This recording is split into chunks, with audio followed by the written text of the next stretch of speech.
जहाँ तक मैंने मार खाई है वो यहाँ से खाई है कि मुझे सबसे पहले अपना किचन बनाना चाहिए था। अपने किचन पे इन्वेस्टमेंट करनी चाहिए थी क्योंकि आपका किचन ही आपके रेस्टोरेंट को रन करता है। इस कारोबार का जो फ्यूचर है ना, फूड इसका, मैं शाही रसोई की नहीं बात कर रहा, मैं फूड चेन की बात कर रहा हूँ। जो जो इससे मुंसलिक हैं वो, उनका फ्यूचर बहुत ब्राइट है, बहुत ज़्यादा ब्राइट है, बहुत ज़्यादा ब्राइट है। इसमें प्रॉफिट मार्जिन बहुत अच्छा है। अस्सलाम वालेकुम। मेरा नाम है ज़ैन सुबहानी और आप देख रहे हैं ज़ैन सुबहानी टीवी। आज जो मैं आपके लिए बिजनेस सेटअप लेके आया हूँ, बहुत ही ज़बरदस्त किस्म का एक कैफ़े एंड रेस्टोरेंट है जिसका नाम है शाही रसोई। उसके ऑनर मेरे साथ तैयब साहब मौजूद हैं। इनसे जानते हैं कि इन्होंने ये क्यों स्टार्ट किया, कितने पैसे लगे, कितनी इन्वेस्टमेंट लगी और इसके अलावा वो मंथली कितना कमा लेते हैं। अस्सलाम वालेकुम वालेकुम अस्सलाम। जी। तैयब साहब, रेस्टोरेंट आपने जब ये खोला तो इससे पहले आप क्या करते थे? जी, बहुत शुक्रिया, आप आए यहाँ पे, मेरे लिए बहुत इज़्ज़त की बात है। रेस्टोरेंट से पहले जिस तरह नॉर्मली हम सब स्टूडेंट होते हैं, और स्टूडेंट लाइफ के अंदर ही आजकल जैसे मामला चल रहे हैं कि इंटरनेट ने आपको आपको काफ़ी यानी कि शार्प कर दिया है। तो उसी से देखा देखी में कुछ खाना पकाना और कुछ अपने लिए खुद कुकिंग करना, ये बड़ा शौक़ था मेरा। तो मीडिया से रिलेटेड मेरी स्टडी थी, मैस कॉम किया हुआ मैंने, एमएससी की हुई है। और उसमें मैं काफ़ी आगे हद तक आगे जा रहा था। काफ़ी इंटरव्यूज़ भी किए लोगों के, काफ़ी यानी कि मज़ा भी आ रहा था लाइफ। इस तरफ आने का मकसद ये था कि एक बिज़नेस सेटअप यानी कि लगाना, मेरा एक ज़हन में था कि मैंने ज़िंदगी में कोई बिज़नेस रन करना है, कुछ चलाना है। तो वो बस करते करते ये बिज़नेस मेरे, मुझे इसका पैशन भी था, तो मैंने ये स्टार्ट इसका लिया। और अल्हम्दुलिल्लाह मेहनत तो काफ़ी है, लेकिन ये रिस्पॉन्स हमें अच्छा मिला है। जी ठीक है। आपने ये बिजनेस कितनी देर बाद स्टार्ट किया? आज इसको 3 महीने और 10-12 दिन हो गए हैं। 3 महीने और 10-12 दिन हो गए हैं। अच्छा, रेस्टोरेंट की जो लोकेशन है वो बहुत अहम किरदार पेश करती है, तो काइंडली मुझे ये बता दें कि कौन सी लोकेशन जो है वो बेहतरीन होनी चाहिए, बेहतर है रेस्टोरेंट सेटअप के लिए? देखें, रेस्टोरेंट आजकल लोग, फैमिलीज़ जो रेस्टोरेंट होते हैं वो कहते हैं कि अगर शहर से थोड़ा बाहर भी हो ना, हट के हों, सुकून वाली जगह हो, तो वहाँ पर पार्किंग उनको मिल जाए, ठीक है, गाड़ी खड़ी करने के लिए उनको कोई प्रॉब्लम ना हो, और बैठने के लिए फैमिली के लिए एक प्राइवेसी हो, और एक वहाँ पर उनको फूड भी अच्छा मिलता हो। तो लोकेशन आजकल मेरे ख़्याल से मैटर नहीं करती, क्योंकि आप मैकडॉनल्ड्स और केएफसीज़ वग़ैरह देख सकते हैं, वो हमेशा शहर से बाहर होते हैं। लोग वहाँ पे जाते हैं क्योंकि वहाँ पे मेयार, उनको प्राइवेसी, उनको पार्किंग, उनको हर चीज़ मिलती है। हाँ, अगर आपने किसी मार्केट के अंदर रह के बनाना है, और वो भी आपका अपना, अब देखिए जैसे मेरा सेटअप है बिल्कुल मार्केट से हट कर है। तो जब मैं यहाँ पे स्टार्ट करा था, तो यहाँ पर पूरी लाइन में कोई रेस्टोरेंट, कोई फूड पॉइंट नहीं है सिवाय एक आधे के। तो मुझे काफ़ी लोगों ने कहा था कि आप क्या सोच के यहाँ पे स्टार्ट कर रहे हो, तो मुझे समझ लगी थी क्योंकि 7 साल लाहौर में रहा हूँ मैं, स्टडी मेरी वहाँ की है।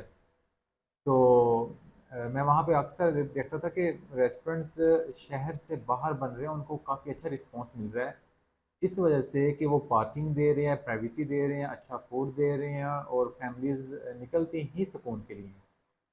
आजकल वो टाइम नहीं रहा कि शोर-शराबा और माँ-पी और ट्रैफ़िक की, और एक उसमें फ़ैमिली का गुज़रना, जाना, और फिर गाड़ी, और वहाँ से फिर जो एक टाइम सफ़र होता है आधे घंटे का, वो घंटे में पहुँच रहे हैं रेस्टोरेंट में। तो ये सब चीज़ें अब कवर हो रही हैं।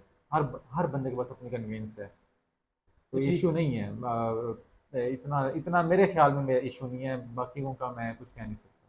ठीक है। अच्छा, रेस्टोरेंट खोलने के लिए आपके पास अपनी जगह होनी चाहिए या रेंट के ऊपर भी चल जाती है? अपनी जगह हो या रेंट पे हो, इससे कोई फ़र्क नहीं पड़ता। हाँ, ये प्लस पॉइंट आप ज़रूर कह सकते हैं, अगर आपकी अपनी जगह है तो ये प्लस पॉइंट है। अगर आपको बिज़नेस रन नहीं करना आता, तो आप अपनी जगह पे भी खोल के फ्लॉप हैं। कुछ स्ट्रैटेजीज़ होती हैं, उनको अपनाएं, और अल्लाह ताला से हर वक्त मदद मांगें। तो मेरे ख्याल से ये बस एक आप ये कह सकते हैं प्लस पॉइंट है, इससे ज़्यादा कुछ नहीं है। जी ठीक है। माशाल्लाह, मैंने आपका सेटअप देखा है। आपका सेटअप बहुत जो है यूनिक तरह का है और बहुत अच्छा आपने फर्नीचर रखा है। काफ़ी अच्छी डेकोरेशन की है। तो इस सारी डेकोरेशन में कितना खर्चा आ गया और आपका जो फर्नीचर की कॉस्ट है वो क्या है? जी देखें, खर्चे की बात नहीं होती। आप मिसाल ले लें कि एक ही शख्स ने 2 घर बनाए हैं। एक उसने उसका जो एलिवेशन है, जो घर का फ्रंट है, वो उसने बड़ा क्रिएटिव तरीके से बनाया है। और एक दूसरा घर है जो बिल्कुल ही एक उसने नॉर्मल बनाया है। दोनों घर 5-5 मरले के हैं। लेकिन फ़र्क क्या है कि जो एलिवेशन है वो इतनी खूबसूरत बनाई है कि वो 1 करोड़ का लगता है, और उतना ही खर्चा दूसरी घर पे भी आया है, लेकिन वो 1 करोड़ का नहीं लगता, क्यों? उसकी एलिवेशन इतनी कमाल की नहीं है। मैं खुद एक आर्टिस्ट हूँ, पेंटर हूँ मैं, और यहाँ पे जितनी भी पेंटिंग हुई, जितना भी काम हुआ, मेरा अपना है। ये दिखने में लगता है कि इन्वेस्टमेंट यहाँ पे पता नहीं 3-4 करोड़ रुपए की है, लेकिन ऐसा कुछ भी नहीं है। तो थोड़ा सा क्रिएटिव माइंड रख के काम किया इसको। क्रिएटिविटी इसमें बहुत ज़्यादा, हमारी बहुत मेहनत है। इसकी जो एंटिकनेस है इस बिल्डिंग की, हमने इसको बरकरार रखते हुए इसमें कोई छेड़ा-छाड़ी नहीं की। और जैसे आगे टेबल ले लें, प्योर वुड है, तो इसको खुद ही हमने परचेज़ किया, खुद ही पॉलिश करवाई है, खुद ही सब कुछ बनाया है, इस पे हमने बहुत मेहनत की है। अगर हम ये रेडीमेड लेते तो इसकी ना ये मजबूती आनी थी, ना ये एंटिकनेस आनी थी इसमें, और प्राइस भी मेरे ख्याल से बहुत ज़्यादा होनी थी। तो अगर ये 50 रुपए की हमने लिया है, तो अगर हम मार्केट से हम इसको रेडीमेड उठाते तो ये हमें मिलनी थी 200 रुपए की। इनके 150 रुपये इजाफी मिलना था। बस थोड़ी सी मेहनत करनी पड़ती है, धूप में फिरना पड़ता है, घूमना पड़ता, यानी कि अपनी, और फिर एक चीज़ आपको बेहतर। हाँ, अगर इन्वेस्टमेंट की बात करते हैं तो मेरा इस पर अब तक 1 सवा 1 करोड़ तक मेरी इन्वेस्टमेंट है यहाँ पे। जी ठीक है। आप अपने रेस्टोरेंट में देसी फूड दे रहे हैं, फास्ट फूड दे रहे हैं या चाइनीज़ फूड दे रहे हैं? हमारा देसी फूड है और फास्ट फूड है, और उसके साथ फिर हम थोड़ा, हमने अपना बार सेक्शन को थोड़ा टच दिया हुआ है, जिसमें हम जूसेस, चाय वगैरह ये सब कुछ देते हैं। जी ठीक है। आपका जो किचन है किसी भी रेस्टोरेंट के लिए एक बहुत जो है वो अहम चीज़ होती है। तो किचन के ऊपर आपका कितना एक्सपेंस आ गया है? देखें, हर कारोबार के लिए एक्सपीरियंस होना बहुत ज़रूरी है। जहाँ तक मैंने मार खाई है वो यहाँ से खाई है कि मुझे सबसे पहले अपना किचन बनाना चाहिए था। अपने किचन पे इन्वेस्टमेंट करनी चाहिए थी, क्योंकि आपका किचन ही आपके रेस्टोरेंट को रन करता है। अगर आपका किचन और आपका बैकअप मजबूत है तो आप चल पड़ते हैं लंबे अरसे के लिए। मेरे साथ क्या हुआ कि मैंने पहले अपना रेस्टोरेंट फ्रंट से बनाना शुरू किया, और जब मेरे पास इन्वेस्टमेंट बहुत कम रह गई, और मैंने जब मामला देखे किचन के और वहाँ के इक्विपमेंट्स देखे, और ये बर्नर देखे, और फास्ट फूड से रिलेटेड जितनी चीज़ें देखी, तो वो बहुत ज़्यादा महंगी थी। यानी कि जो मेरा किचन है वो कम से कम 30 से 35 लाख रुपए की, इसमें जितनी भी वो बर्नर वगैरह चीज़ें वगैरह पड़ी हैं, वो यानी कि हमने न्यू लिए सब कुछ, तो वो बहुत ज़्यादा एक्सपेंसिव था। हाँ, हमने सेकंड हैंड भी काफ़ी चीज़ें उसमें परचेज़ की। वो सेकंड हैंड ऐसे, जैसे किसी कोई रेस्टोरेंट बंद हो गया 2-3 महीने बाद, तो वो हमने जब उसको देखा तो वो बिल्कुल न्यू था, साफ़ सुथरी चीज़ें थी, तो हमने वो परचेज़ कर ली। तो कम से कम 35-40 लाख के करीब भी हमारा किचन का खर्चा है। जी ठीक है। रेस्टोरेंट के लिए जो कमर्शियल मीटर है यानी थ्री फेस मीटर वो आपको लगवाना पड़ता है या जो डोमेस्टिक मीटर है वो भी काम में आ आप जाता है? 3 फेस भी लगवा सकते हैं, 1 फेस भी लगवा सकते हैं, इसका कोई ये तो आपके अपने रेस्टोरेंट की उसके साइज़ पर, उसके काम पर मैटर करता है, वो कैसा है वो। अब आपका रेस्टोरेंट खुल गया, डेकोरेशन होगी, सब कुछ हो गया, लेकिन शुरू में आपको स्टाफ रखना पड़ता है, तो जी। मिनिमम कितना स्टाफ से आपने स्टार्ट लिया था और कितने आप क्या रिकमेंड करते हैं कि कितने स्टाफ से किसी भी बंदे को ये स्टार्ट करना चाहिए? रेस्टोरेंट फील्ड में ना देखें, कस्टमर यहाँ पे आपके लिए आता है स्पेशल, ठीक है, टाइम निकाल के आता है, उसको पैसे, उसमें पैसे लगाने होते हैं, सब कुछ। आपका फास्ट फूड हो या देसी हो, कोई भी सेक्शन बंद नहीं होना चाहिए। इंसान है, इंसान बीमार हो सकता है, ठीक है, कुछ भी हो सकता है, इसलिए हर सेक्शन पे कम से कम 2, ज़्यादा से ज़्यादा जितने मर्ज़ी सेक्शन में बंदे होने चाहिए। हर सेक्शन में कम से कम 2 बंदे होने चाहिए। अगर आपका देसी फूड है तो और आपके उसमें जितने भी डिपार्टमेंट्स हैं, जैसे फास्ट फूड हो गया, देसी हो गया, बार सेक्शन हो गया, तंदूर सेक्शन हो गया, तो इसमें बारबेक्यू सेक्शन हो गया, इसके सब के आपके 2-2 मेंबर्स होने चाहिए, ताकि एक कम हो जाए तो दूसरा तैयार रहे। एक को छुट्टी चाहिए तो दूसरा तैयार रहे। एक को कोई मसला आ गया तो दूसरा तैयार रहे। एक जॉब छोड़ के जाना चाहता है तो दूसरा तैयार रहे। ठीक है? आपका काम रनिंग में आना चाहिए। अब ये आप पर डिपेंड करता है, उस रेस्टोरेंट पे डिपेंड करता है कि आया उसमें उस रेस्टोरेंट में कितने डिपार्टमेंट्स हैं, कितने सेक्शंस हैं, तो उस हिसाब से वो बंदे रखें।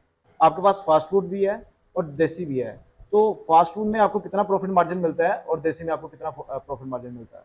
प्रॉफिट मार्जिन कोई ऐसी चिड़िया का, मैं भी जब आया था इसमें नया नया तो मुझे भी समझ यही थी कि शायद इसमें ये चीज़ है, इसको मैं सेल करूँगा तो इसमें मुझे इतने, ये अगर 20 रुपए किया तो 30 रुपए मैं सेल करूँगा, 10 रुपए मुझे प्रॉफिट है। ये गलत बात है।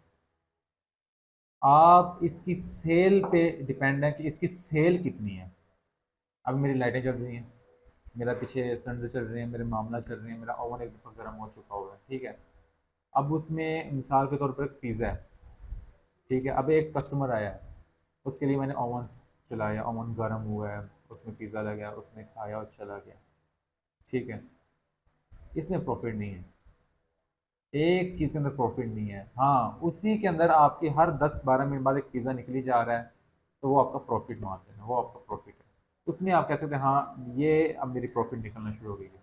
समझ जी जी, रहे मैं होंगे समझ आप। गया हूँ आपकी बात। लेकिन फास्ट फूड में ज़्यादा प्रॉफिट है या देसी फूड में आपको ज़्यादा प्रॉफिट देखने को मिल रहा है?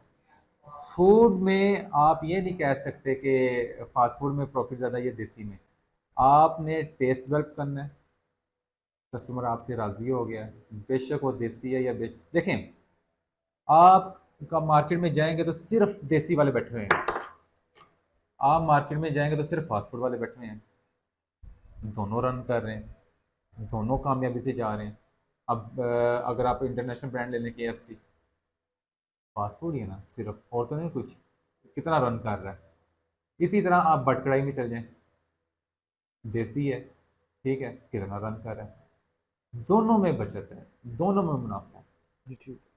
अगर मेरा कोई व्यूवर आपके पास ट्रेनिंग लेने के लिए आना चाहिए, वो अपना रेस्टोरेंट खोलता है और आपके पास ट्रेनिंग लेने के लिए आना चाहिए, तो क्या आप उसको ट्रेनिंग पर रख लेंगे?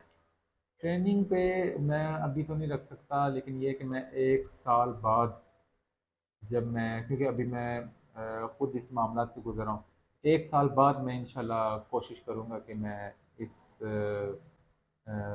यानी कि इस लेवल तक पहुँचूँ कि मैं किसी को रख सकूँ, और क्योंकि वो मैं उस मुझे पता है मैं उसको ख़राब ही करूँगा यहाँ पर। मैं खुद एक यहाँ से एक्सपीरियंस ले रहा हूँ, इसको चला रहा हूँ और काफ़ी हद तक मैं यहाँ से मैं सीख चुका हूँ। जी, तो आखिर में आप हमारे व्यूवर्स को जो कि न्यू रेस्टोरेंट खोलना चाह रहे हैं या कैफ़े खोलना चाह रहे हैं, उनको कोई आप एडवाइस देना चाहें? एडवाइस मैं यही देना चाहूँगा कि दिल को इंतहाई मजबूत रखना है। बहुत दफ़ा दिल करेगा आपका कि मैं इसको बंद कर दूँ, इसको रन नहीं करना मैंने, या इसको मैं, मुझे समझ नहीं आ रही। आप डिप्रेशन में भी जा सकते हैं, और आप को काफ़ी, मिसाल के तौर पर आप शुरू-शुरू में आपको मंडी जाना पड़ेगा, और दूसरी सबसे बड़ी अहम बात, यहाँ पे 24 घंटे देने पड़ेंगे। आपको अपनी शादियाँ, खुशियाँ और सब कुछ सेकंड प्रायोरिटी पे रखना पड़ेगा। आपको उसको यानी कि 5-6 महीने, साल तक उनको पीछे रखना पड़ेगा। फिर जाके ये रेस्टोरेंट चलेगा और आपको समझ आएगी कुछ कुछ चीज़ों की, ठीक है? तो मैं यही एडवाइस करूँगा कि आप ये जो हमारे पाकिस्तान के हालात चल रहे हैं, मैं तो यही कहूँगा कि अभी कोई बच्चा या बिगिनर इसको स्टार्ट ना करे। थोड़े से इलेक्शंस हो जाएँ, थोड़े से मामला ठीक हो जाएँ। जी ठीक है। फ्यूचर में आप इस कारोबार को कहाँ देखते हैं? इस कारोबार का जो फ्यूचर है ना, फूड, इसका मैं शाही रसोई की नहीं बात कर रहा, मैं फूड चेन की बात कर रहा हूँ, जो जो इससे मुंसलिक हैं, वो उनका फ्यूचर बहुत ब्राइट है, बहुत ज़्यादा ब्राइट है, बहुत ज़्यादा ब्राइट है। इसमें प्रॉफिट मार्जिन बहुत अच्छा है, इसमें आपको, आप इंजॉय भी करते हैं इस बिज़नेस को, और इसमें मेहनत बहुत ज़्यादा है, इंतहा की मेहनत है, छुट्टी एक भी नहीं है शुरुआत के दिनों में। और जब तक आप एक स्टेबल नहीं हो जाते इस कारोबार को लेकर, आप छुट्टी नहीं कर सकते, आप कहीं जा, तो इसका फ्यूचर बहुत अच्छा है। हाँ, अगर मैं अपने बिज़नेस का कहूँ तो मुझे तो अभी तक अल्लाह ने सहारा दिया हुआ है, मुझे उम्मीद है कि मैं आगे भी इंशाल्लाह कायम जी। रहूँगा और इसको रन करके दिखाऊँगा। काफ़ी लोगों ने कहा था कि ये रन नहीं हो सकता यहाँ पर आ जाए, मगर मुझे बहुत अच्छा यहाँ पे रिस्पॉन्स मिला है, और उम्मीद है कि आगे भी जो कस्टमर हैं वो अच्छा रिस्पॉन्स देंगे मुझे। जी, बहुत शुक्रिया तैयब साहब, आपने अपना रिव्यू दिया, हॉनेस्ट रिव्यू दिया। तो दोस्तों, तैयब साहब हमारे साथ मौजूद थे। इंशाल्लाह मिलते हैं नेक्स्ट वीडियो में, तब तक के लिए अल्लाह हाफ़िज़।